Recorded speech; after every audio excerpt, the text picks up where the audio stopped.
Hello aspirant, स्वागत है आप सब लोगों का हमारे ऑनलाइन प्लेटफॉर्म पे।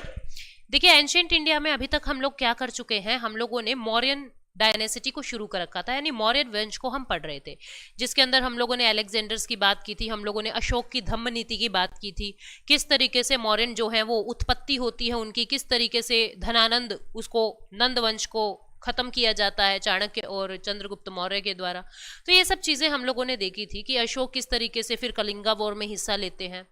हमें मौर्यन डायनेसिटी के बारे में वो तो देख लिया कि इसका उत्थान कैसे हुआ, इसका पतन कैसे हुआ।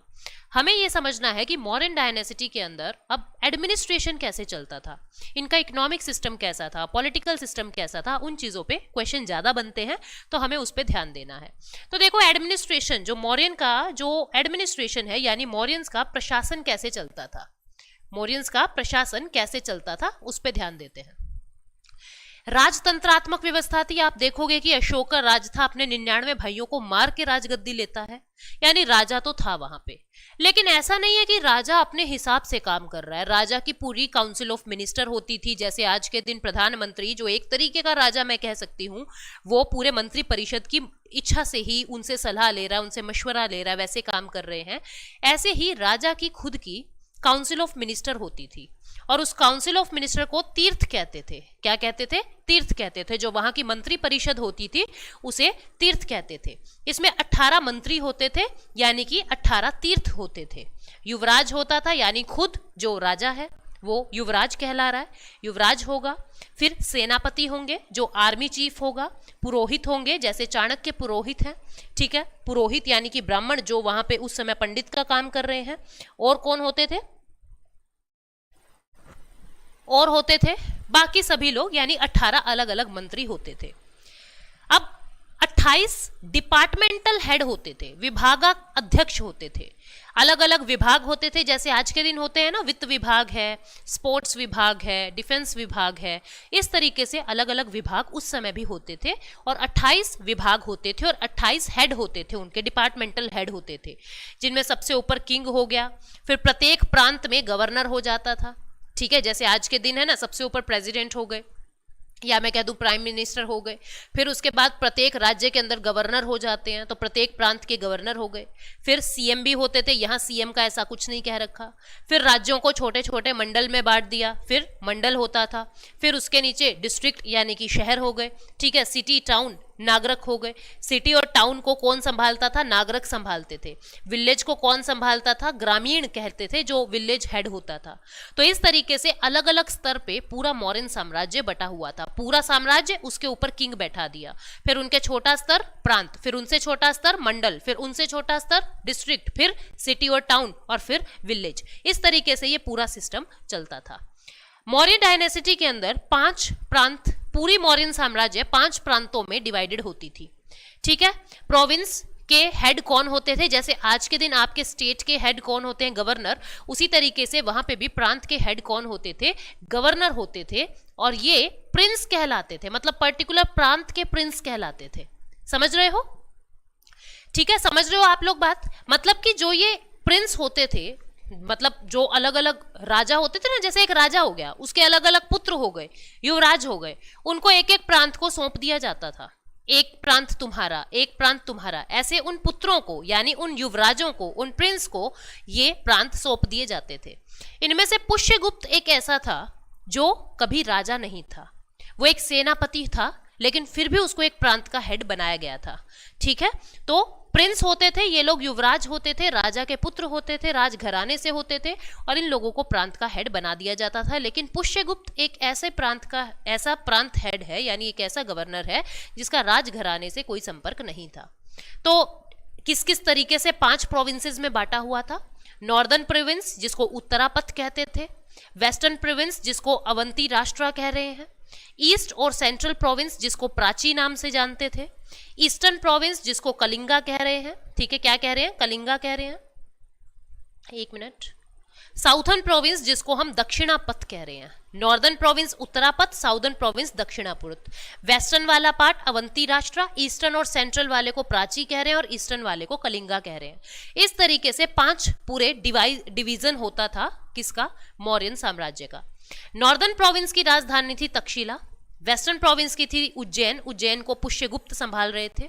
ईस्टर्न और सेंट्रल प्रोविंस की जो राजधानी थी वो थी पाटलिपुत्रा। ईस्टर्न प्रोविंस की थी तोशाली, साउदर्न प्रोविंस की थी सुवर्णगिरी। तो इस तरीके से 5 प्रांत अलग अलग होते थे और प्रत्येक प्रांत में एक एक प्रिंस बैठा होता था। तो इस तरीके से पूरा सिस्टम जो है वो मौर्यन डायनेसिटी का चलता है। ठीक है, अब हम आगे बढ़ते हैं। मेजर डिपार्टमेंट के जो हेड हैं उनको किन किन नामों से जानते हैं? जो ट्रेजरी ऑफिसर, जैसे आज की निर्मला सीतारमन है, ऐसे उस समय कोषा अध्यक्ष यानी कि ट्रेजरी ऑफिसर को क्या कहा जाता था? सन्निधाता। क्या कहा जाता था? सन्निधाता। फिर कलेक्टर जनरल ऑफ रेवेन्यू, जो हमारे राजस्व को कलेक्ट करते हैं, उनको कहते थे समहर्ता। क्या कहा जा रहा है? समहर्ता। फिर जो चीफ जस्टिस, सिविल कोर्ट के जो चीफ जस्टिस होते थे, उनको कहते थे व्यवहारिका। व्यवहारिका, याद रखना, क्वेश्चन पूछते हैं। ठीक है, उसके बाद पुलिस को क्या कहा जाता था? युक्त। पुलिस को कहा जा रहा है युक्त। जो चीफ जस्टिस होते थे सिविल कोर्ट के, उनको व्यवहारिका के साथ साथ धर्मास्था भी कहा जा रहा है। धर्मास्था मतलब जिसकी धर्म में आस्था है, कानूनों में जिसकी आस्था है। पुलिस को युक्त कहा जा रहा है। जुडिशियल ऑफिसर को रज्जुक कहा जा रहा है, रज्जुक। आर्मी हेड को सेनापति कहा जा रहा है। ठीक है, और जो राजमहलों की रक्षा करता है, जो राजमहलों की प्रोटेक्शन करता है, उसको द्वारक कहा जाता है। तो ये नाम आपको याद रखने हैं, पेपर में पूछे जाते हैं। ऐसे तो बहुत सारे नाम हैं, हमको सारे याद नहीं करने, मैंने कुछ इंपॉर्टेंट ही यहाँ पे आपको बताए हैं। इसके बाद आगे बढ़ते हैं हम। अब एडमिनिस्ट्रेशन यूनिट्स कौन सी थी, इकाई कौन सी थी? सबसे ऊपर क्या था, फिर क्या था, और उनको क्या कहते थे, और उनके हेड कौन होते थे? देखो, प्रोविंस, जिसको आज के दिन आप स्टेट कह रहे हो या प्रांत कह रहे हो, उस समय उसको कहते थे चक्रा। क्या कहा जाता था? चक्रा। और उस चक्रा का हेड कौन होता था? राष्ट्रपाला या कुमार। वही प्रोविंस के हेड जो राजा के पुत्र हैं, अलग अलग प्रिंस को अलग अलग प्रोविंस सौंप दिया जाता था। फिर डिस्ट्रिक्ट को कहा जाता था आहार या वैश्या। क्या कहा जाता था? आहार या वैश्या। तो प्रदेशिका, जो डिस्ट्रिक्ट हेड होता था, जैसे आज के दिन डिस्ट्रिक्ट हेड आपके आईएएस ऑफिसर होते हैं, उसको कहा जाता था प्रदेशिका, जो एडमिनिस्ट्रेशन काम संभालेगा। और लैंड रेवेन्यू का काम जो किसी डिस्ट्रिक्ट में संभालेगा, उसको रजुका कहा जाता था। उसको रजुका कहा जा रहा है। ठीक है, जो संग्रहना, group of villages, group of 10 villages को क्या कहा जाता था? संग्रहना। संग्रहना का हेड कौन होता था? गोपा। और एक गांव का हेड कौन होता था? ग्रामिका। तो इस तरीके से अलग अलग लेवल पे, सबसे ऊपर साम्राज्य हो गया, फिर प्रिंस हो गया, फिर प्रोविंस हो गया, फिर डिस्ट्रिक्ट हो गया, फिर संग्रहना यानी ग्रुप ऑफ 10 विलेजेस हो गया, और फिर एक सिंगल विलेज हो गया, एक सिंगल ग्राम हो गया। इस तरीके से ये पूरा एडमिनिस्ट्रेटिव सिस्टम बटा हुआ था। ठीक है, और प्रोविंस को संभाल रहा है राष्ट्रपाला, डिस्ट्रिक्ट को संभाल रहा है प्रदेशिका और रजुका। प्रदेशिका एडमिनिस्ट्रेशन का काम देख रहा है, रजुका लैंड रेवेन्यू का काम देख रहा है, यानी भूमि संबंधित राजस्व का काम देख रहा है। संग्रहना को कौन संभाल रहा है? गोपा। और ये संग्रहना क्या है? 10 विलेजेस का ग्रुप है। और ग्राम के ऊपर हेड कौन है? ग्रामिका। तो इस तरीके से ये पूरा सिस्टम बटा होता था। अब यहाँ की हम जुडिशियल एडमिनिस्ट्रेटिव सिस्टम को संभालते हैं। ठीक है, जुडिशियल यानी न्यायिक प्रणाली कैसी होती थी मौर्यन साम्राज्य में, वो देखो। सबसे ऊपर, जैसे अभी अपने चीफ जस्टिस ऑफ इंडिया है ना, मुख्य न्यायाधीश हैं, तो मुख्य न्यायाधीश यहाँ पे राजा को ही मान रहे हैं, यानी सर्वोच्च न्यायिक अधिकारी तो किंग ही रहेगा। सुप्रीम जुडिशियल ऑफिसर हमारे राजा ही रहेंगे, किंग ही रहेंगे। सुप्रीम एपिलेट अथॉरिटी, और फिर उसके नीचे 2 तरीके की कोर्ट होंगी। एक को कहेंगे जो क्रिमिनल मैटर देखेगा। आज के दिन भी आपकी 2 तरीके की, क्या बहुत तरीके की कोर्ट्स हैं, इस तरीके को समझो।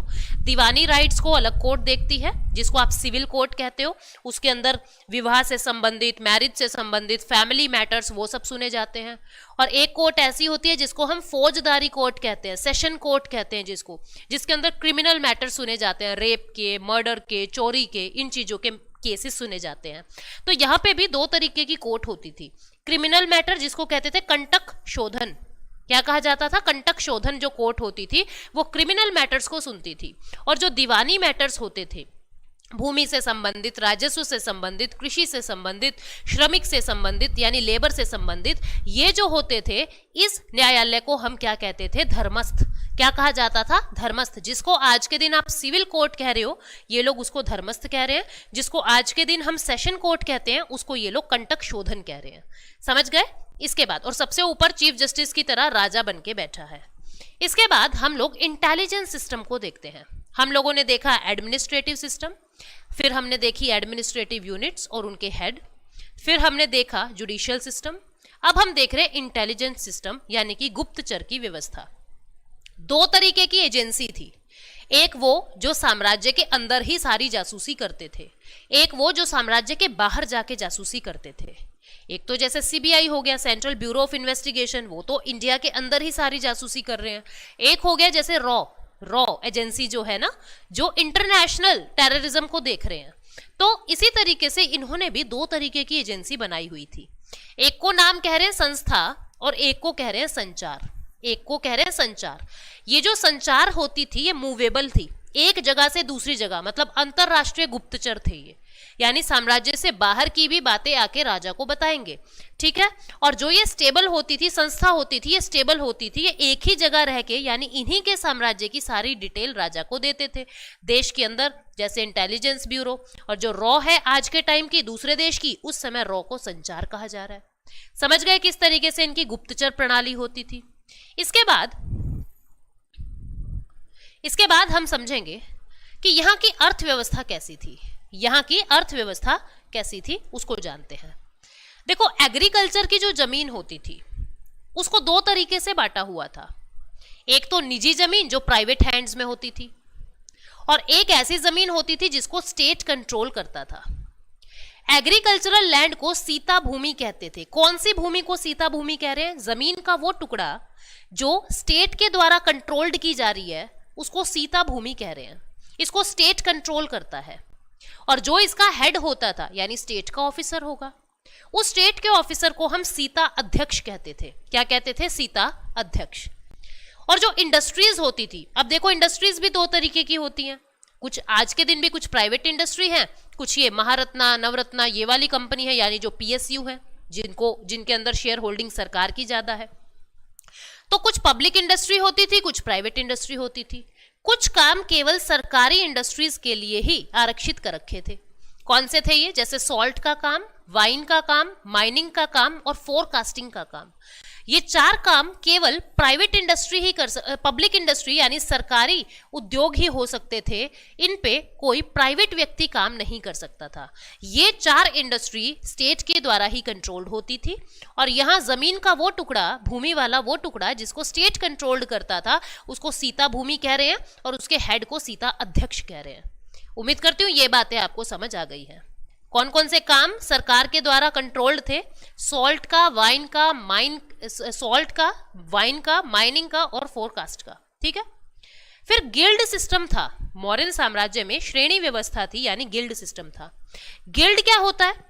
जैसे सुनार का एक ग्रुप, कुम्हार का एक ग्रुप, यानी उनके प्रोफेशन के आधार पे, उनके व्यापार के आधार पे एक ग्रुप बांट देना, ठीक है। तो यहाँ पे गिल्ड सिस्टम था, यहाँ पे श्रेणी व्यवस्था थी।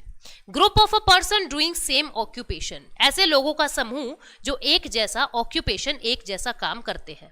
टोटल 18 श्रेणियां थी। कितनी थी? टोटल 18 श्रेणियां थी। जो इन 18 श्रेणियों का एक कॉमन लीडर होता था, उनको कहा जाता था महाश्रेणिक। क्या कहा जा रहा है उसको? महाश्रेणिक। इनकी खुद की कोर्ट्स होती थी, जैसे आज के दिन होती है ना लेबर कोर्ट, जो लेबर के मामले देख रहा है, व्यापार संबंधित मामले देख रहा है, ऐसे ही इनकी खुद की कोर्ट होती थी। इन 18 श्रेणियों की खुद की कोर्ट होती थी, और श्रेणी से संबंधित कोई भी विवाद होता था तो वही कोर्ट सुलझा देती थी। मौर्यन डायनेसिटी में आंतरिक व्यापार भी होता था और बाह्य व्यापार भी होता था, यानी ये एक्सपोर्ट इंपोर्ट का भी काम करते थे, ठीक है।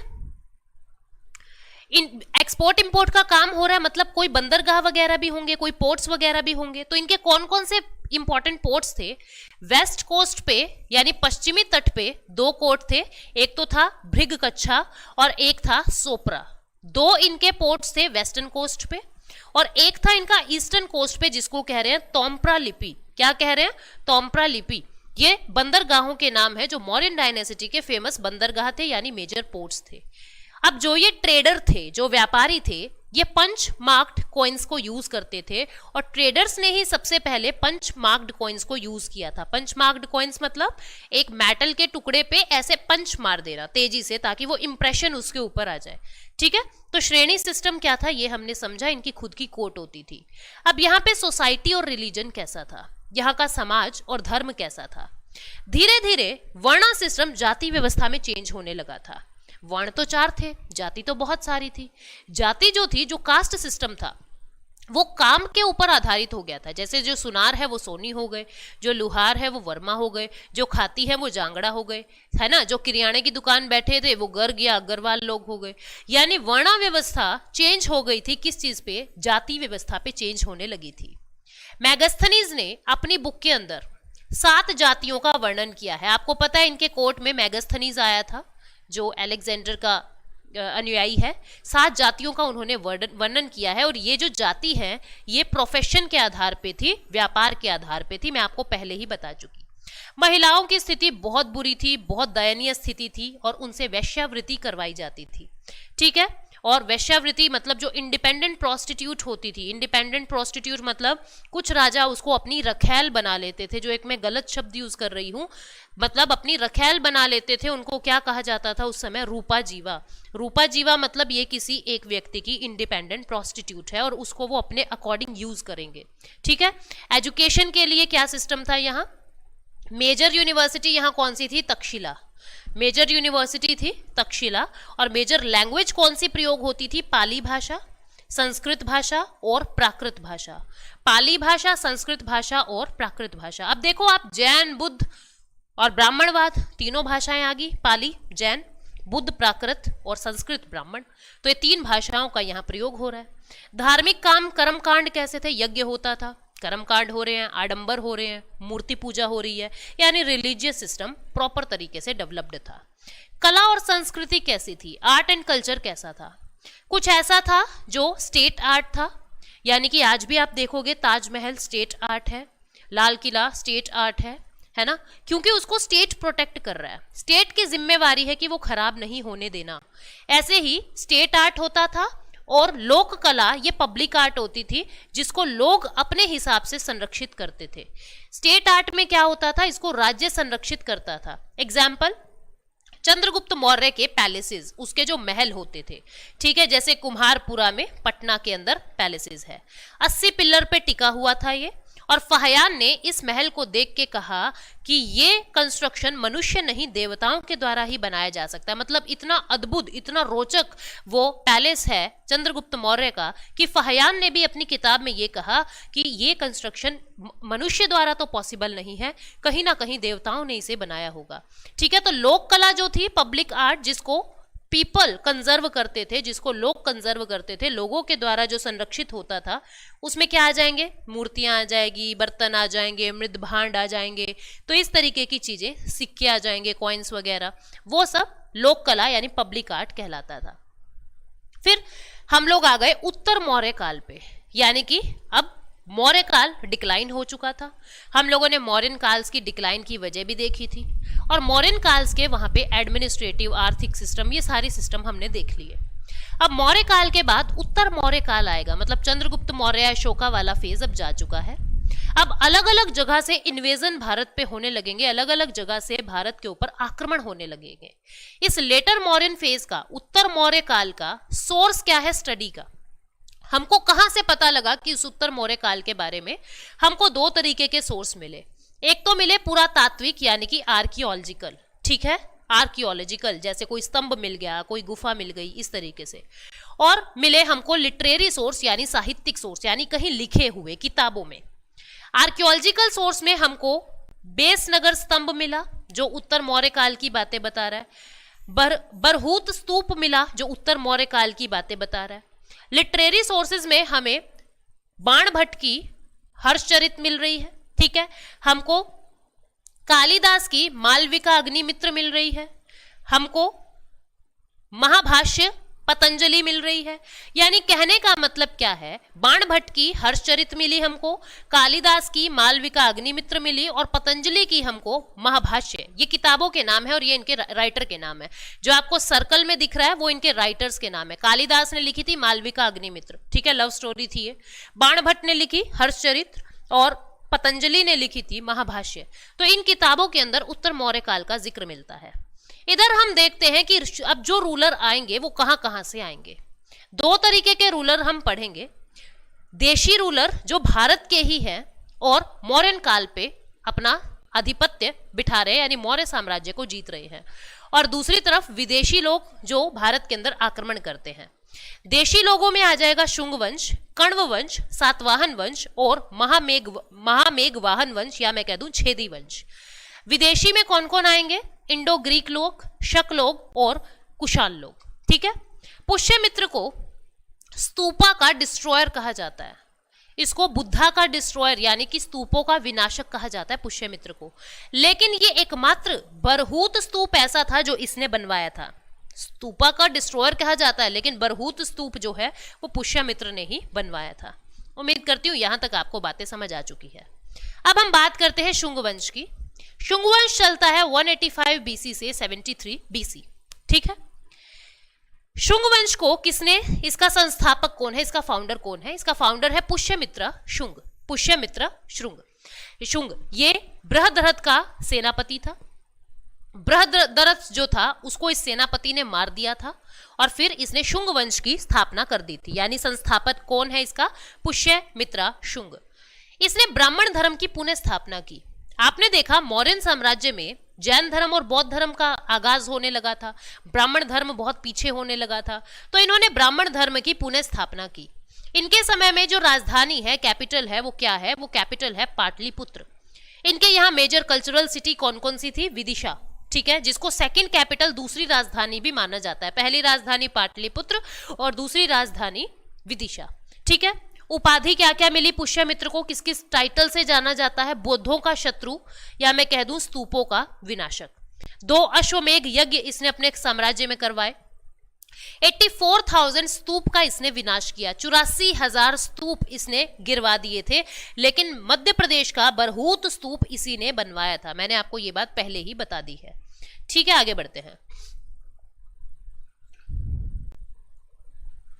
एक तो बरहूत स्तूप इसने एमपी का बनवाया, और सांची का जो स्तूप है, सांची स्तूप, उसकी रेलिंग का निर्माण इसने कराया था। चारों तरफ रेलिंग लगवाई थी, इसी ने लगवाई थी, पुष्यमित्र शुंग ने।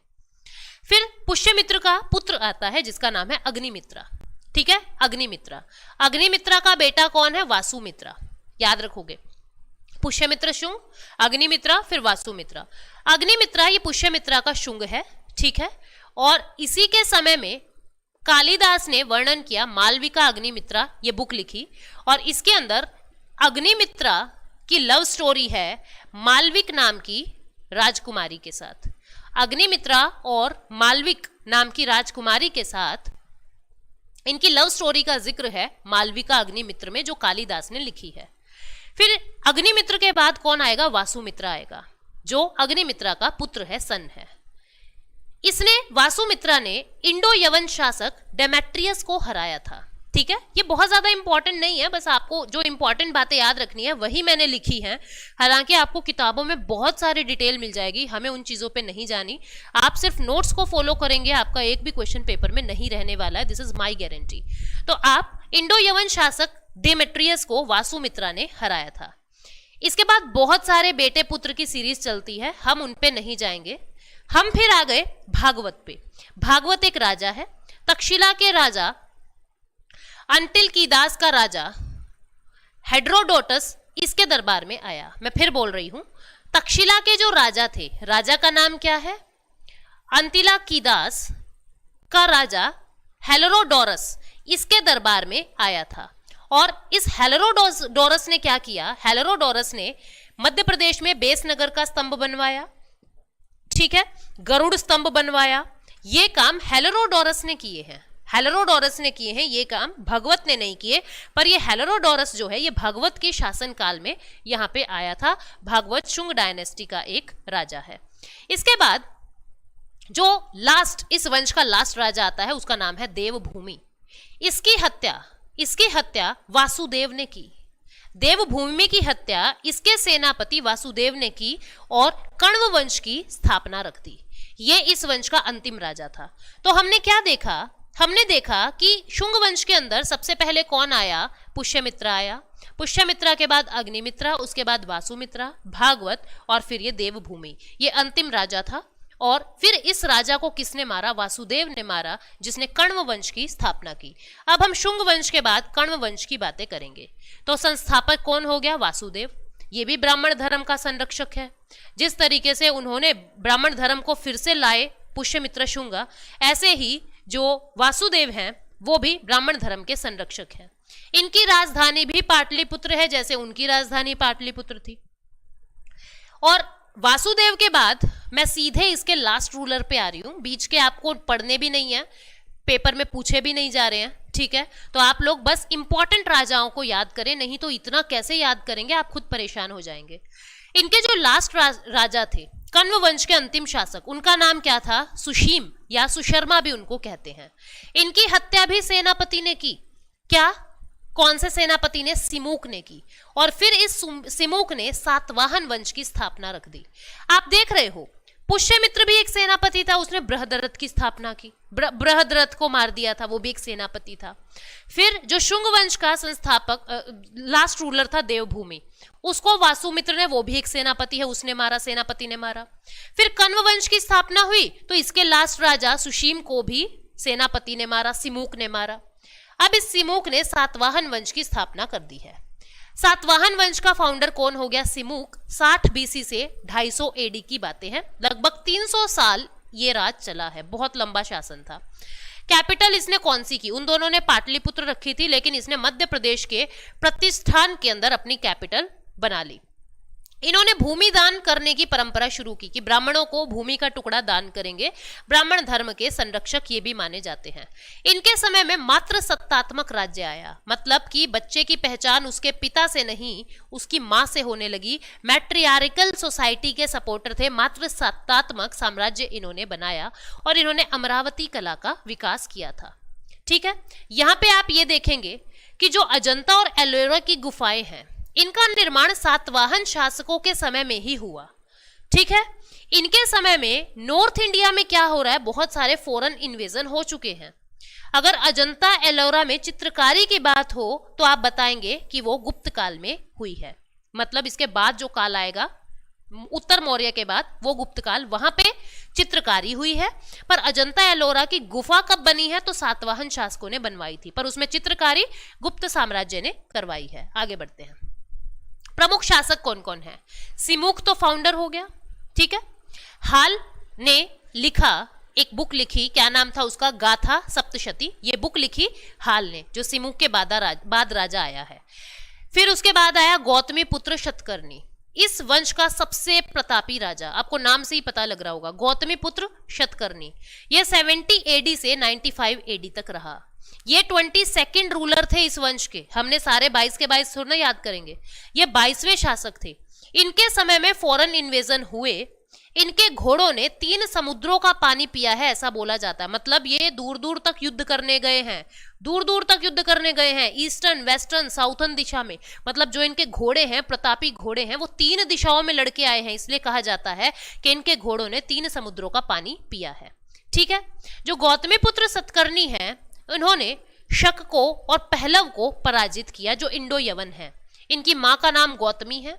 इसने नासिक के पास वेणुकटक नामक शहर की स्थापना की है। तो वेणुकटक की स्थापना किसने की? गौतमी पुत्र शतकर्णी ने की, जो सातवाहन वंश का एक राजा है। इसके बाद कौन आएंगे? इसके बाद हमें पढ़ना है वशिष्ठ पुत्र पुलवामी के बारे में। ठीक है, ये शक शासन के समकालीन थे। मतलब इसी समय भारत के अंदर शकों का राजा जो है, मतलब शकों का शासन शुरू हो चुका है। ये शक कौन है? ये विदेशी लोग हैं, विदेशियों के आक्रमण होने लगे हैं।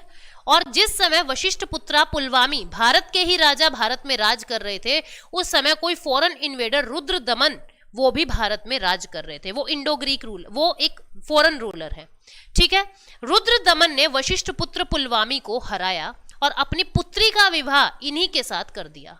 रुद्र दमन ने पहले अपने दामाद को हराया, यानी वशिष्ठ पुत्रा को हराया, और अपनी बेटी की शादी वशिष्ठ पुत्रा पुलवामी से ही कर दी।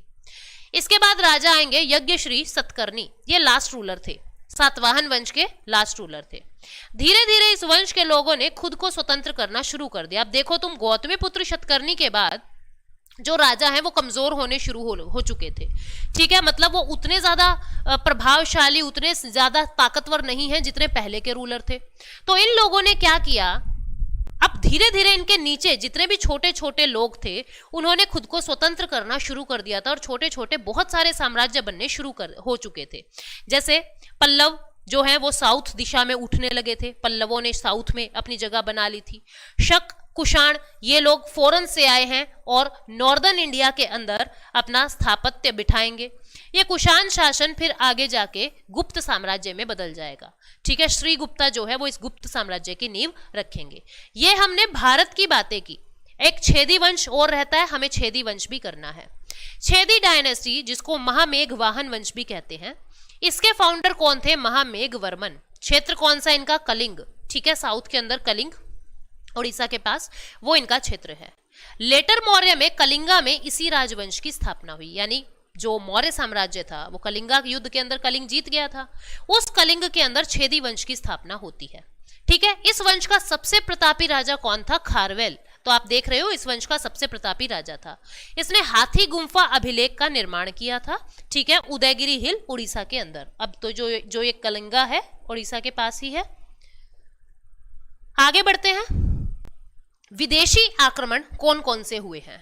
विदेशी आक्रमण कौन कौन से हुए हैं अब हमें इसे समझना है, यानी फॉरेन इन्वेजन कौन कौन से हुए हैं। इसको हम विदेशी आक्रमणों को हम नेक्स्ट वीडियो में समझेंगे। यहां पे आपने देखा कि उत्तर मौर्य काल में कि भारत के ही कौन कौन से साम्राज्य थे, भारत के कौन कौन से राजा थे, कौन कौन से वंश थे। शुंग वंश पढ़ा हमने। ठीक है, शुंग वंश के बाद कण्व वंश पढ़ा हमने। कण्व वंश के बाद हमने सातवाहन वंश पढ़ा। सातवाहन के बाद हमने छेदी वंश पढ़ा। छेदी वंश कलिंगा वाले साम्राज्य में बैठा है। तो इस तरीके से हमने ये देखा। अब लेटर मौर्य काल में विदेशी आक्रमण कौन कौन से होंगे अब हमें उनको समझना है, लेकिन वो नेक्स्ट सेशन में करेंगे। उम्मीद करती हूँ यहां तक आपको बातें समझ आ चुकी है। Thank you so much, take care and bye bye.